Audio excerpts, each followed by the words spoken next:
जरा सुनो, मैं तुम्हें तलाक देना चाहता हूं।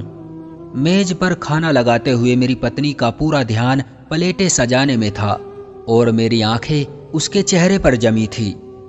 मैंने अचानक उसका हाथ थामा तो वो चौंक सी गई। मैं तुमसे एक जरूरी बात करना चाहता हूं। काफी हिम्मत जताने के बाद आखिरकार मेरे मुंह से निकला। वो चुपचाप कुर्सी पर बैठ गई। उसकी निगाहें मुसलसल मेज पर गड़ी थी, लेकिन उन आंखों से उठता दर्द मैं बखूबी महसूस कर रहा था। एक पल के लिए मेरी जुबान पर ताला सा लग गया, लेकिन जो मेरे दिमाग में चल रहा था उसे बताना बहुत जरूरी था। मैं तुम्हें तलाक देना चाहता हूं। मेरी आंखें झुक गई, लेकिन जैसा मैंने सोचा था उसका रिएक्शन बिल्कुल उल्टा निकला। उसने मुझसे किसी भी तरह की हैरानी या परेशानी का इजहार ना किया। बस नर्म लहजे में इतना पूछा, क्यों? मैंने उसका सवाल नजरअंदाज कर दिया, लेकिन अब मेरी तरफ से सवाल का जवाब ना देने की वजह से तुरंत उसका पारा 7वें आसमान पर पहुंच गया। हाथ में पकड़ा चम्मच फर्श पर देकर मारा। वो चिल्लाने लगी और ये कहकर वहां से चली गई कि तुम मर्द नहीं हो। रात भर हम दोनों ने एक दूसरे से बात नहीं की। वो रोती रही। मैं जानता था कि उसके लिए ये जानना जरूरी है कि आखिर हमारी शादी को हुआ क्या है। मेरे पास उसे देने के लिए कोई तसल्ली बख्श जवाब नहीं था। उसे क्या बताता कि मेरे दिल में उसकी जगह अब किसी और ने ले ली है। अब उसके लिए मेरे पास मोहब्बत बाकी नहीं रही। मुझे उस पर तरस तो बहुत आ रहा था और एक पछतावा भी था, लेकिन अब मैं जो फैसला कर चुका था उस पर डटे रहना जरूरी था। तलाक के कागजात अदालत में जमा कराने से पहले मैंने उसकी एक कॉपी उसे दे दी, जिस पर लिखा था कि वो तलाक के बाद घर, गाड़ी और मेरे खुद के कारोबार की 30% की मालकिन बन सकती है, लेकिन शर्त सिर्फ और सिर्फ तलाक है। उसने एक नज़र कागजात पर दौड़ाई और अगले ही लम्हे उसके टुकड़े टुकड़े करके जमीन पर फेंक दिए। जिस औरत के साथ मैंने अपनी जिंदगी के 10 साल गुजारे थे वो एक पल में अजनबी हो गई। मुझे अफसोस था कि उसने अपने अनमोल जज्बात और कीमती लम्हे मेरे साथ बर्बाद किए, लेकिन मैं भी क्या करता। मेरे दिल में कोई और काफी हद तक घर कर चुका था कि उसे खोने का तस्वुर ही मेरे लिए नामुमकिन था। खैर, आखिरकार वो टूट के बिखरी और मेरे सामने रेजा रेजा हो गई।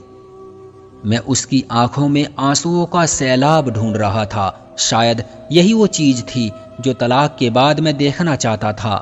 अगले दिन मैं पूरा दिन अपनी नई मोहब्बत के साथ गुजारकर जब थका हारा घर पहुंचा तो वो मेज पर कागज लिए कुछ लिखने में मसरूफ थी। मैंने उस पर कोई ध्यान ना दिया और जाते ही बिस्तर पर सो गया। देर रात जब मेरी आंख खुली तो वो तब भी कुछ लिख रही थी। अभी मैंने उससे कोई सवाल नहीं किया। सुबह जब मैं उठा तो उसने तलाक की कुछ शर्त मेरे सामने रख दी। उसे मेरी दौलत और जायदाद में से कुछ नहीं चाहिए था। वो बस 1 महीना और मेरे साथ रहना चाहती थी। उस 1 महीने में हमें अच्छे पति पत्नी की तरह रहना था। इस शर्त की बहुत बड़ी वजह हमारा बेटा था, जिसके कुछ ही दिनों में इम्तिहान होने वाले थे। माँ बाप की तलाक का उसकी पढ़ाई पर बुरा असर ना पड़े, इसलिए मैं उसकी ये शर्त मानने को तैयार हो गया था। उसकी दूसरी और आखिरी अहमकाना शर्त ये थी कि मैं हर सुबह उसे अपनी बाहों में उठाकर घर के दरवाजे तक छोड़ने जाऊंगा, जैसा शादी के शुरुआती दिनों में किया करता था। हर सुबह जब वो काम पर बाहर जाया करती थी तो मैं उसे अपनी बाहों में उठाकर दरवाजे तक छोड़ कर आता था। हालांकि मैं उसकी ये बात मानने को तैयार नहीं था, लेकिन आखिरी दिनों में मुझे उसका दिल तोड़ना मुनासिब नहीं लग रहा था, इसलिए मैंने ये शर्त भी मान ली। उसकी इन शर्तों के बारे में जब मैंने अपनी नई मोहब्बत से जिक्र किया तो वो हंसकर बोली, वो चाहे जो भी कर ले, एक ना एक दिन तलाक तो उसे होनी ही है। मेरी बीवी और मैंने अपनी तलाक के बारे में किसी और से जिक्र ना किया। शर्त के मुताबिक पहले दिन जब मुझे उसे उठाकर दरवाजे तक छोड़ने जाना था तो वो लम्हा हम दोनों के लिए बेहद अजीब था। हिचकिचाते हुए मैंने उसे उठाया तो उसने भी अपनी आंखें बंद कर ली। इतने में तालियों की एक गूंज हम दोनों के कानों में पड़ी। पापा ने मम्मी को उठाया हुआ है। हमारा बेटा खुशी में झूम रहा था। बेटे के शब्दों से मेरे दिल में एक दर्द सा उठा और मेरी बीवी की हालत भी लगभग मेरे जैसी थी। प्लीज इसे तलाक के बारे में कुछ मत बताना, वो आहिस्ता से बोली। मैंने जवाब में सर हिला दिया। उसे दरवाजे तक छोड़ने के बाद मैं अपने ऑफिस की तरफ निकल पड़ा और वो बस स्टॉप की तरफ चल दी। अगली सुबह उसे उठाना मेरे लिए आसान था और उसकी हिचकिचाहट में भी कमी थी। फिर हर गुजरते दिनों के साथ मोहब्बत के वो जज्बात बढ़ते गए। लम्हे दिनों को पर लगा के उड़ा ले गए और महीना महीना पूरा हो गया। आखिरी सुबह मैं जाने के लिए तैयार हो रहा था और वो बेड पर कपड़े फैलाए उस परेशानी में थी कि आज कौन सा लिबास पहने, क्योंकि पुराने सारे लिबास उसके जिस्म पर काफी ज्यादा ढीले हो चुके थे। उस वक्त मुझे अंदाजा हुआ कि वो कितनी कमजोर हो गई है। पापा, मम्मी को बाहर घुमाने ले जाएं। हमारे बेटे की आवाज मेरे कानों में पड़ी। उसके ख्याल में इस पल ये जरूरी था कि मैं किसी तरह उसकी माँ का दिल बहला दूं। मेरी बीवी बेटे की तरफ मुड़ी और उसे सीने से लगा लिया। ये लम्हा मुझे कमजोर न कर दे, ये सोचकर मैंने अपना रुख मोड़ लिया और मैं उसे वहीं छोड़कर अपनी गाड़ी की तरफ बढ़ा।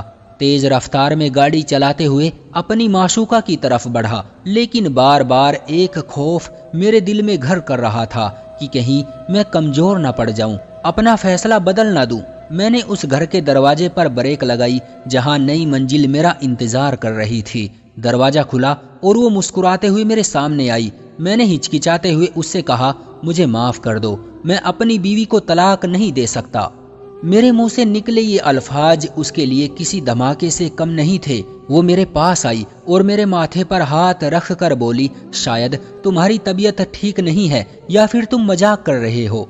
नहीं, मैं मजाक नहीं कर रहा। शायद हमारी शादीशुदा जिंदगी बेरंग हो गई है, लेकिन मेरे दिल में उसके लिए मोहब्बत अब भी जिंदा है। इस एक महीने ने मुझे झिंझोड़ कर रख दिया। उसे मेरे साथ की और मुझे उसके साथ की जरूरत है। हम नहीं रह सकते एक दूसरे के बिना। देर से ही सही, लेकिन मुझे सब याद आ गया है और साथ निभाने का वादा भी याद है जो शादी के पहले दिन मैंने उससे किया था। इतना कहकर मैंने अपने घर की ओर दौड़ लगा दी। घर में दाखिल हुआ और दौड़ते हुए सीढ़ियां चढ़ने लगा। मेरे पास अपनी बीवी को देने के लिए जिंदगी का सबसे बड़ा तोहफा था। मैं जब उससे चंद लम्हों की दूरी पर था तभी उसकी जिंदगी की डोर उसके हाथों से सरक गई।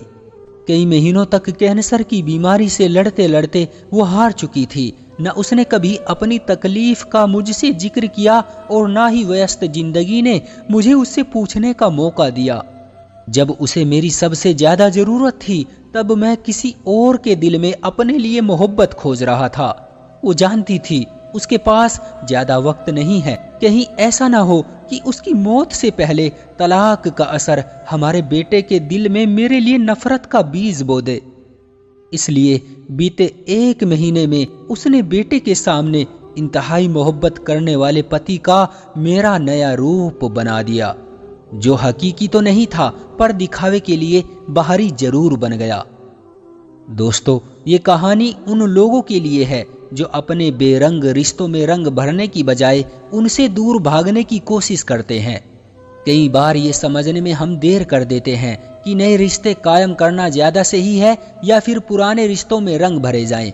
इसका फैसला आपके हाथ में जरूर है, लेकिन ऐसा ना हो कि आप वक्त पर फैसला ना कर सके और इस देरी में हाथ हमेशा हमेशा के लिए खाली रह जाए।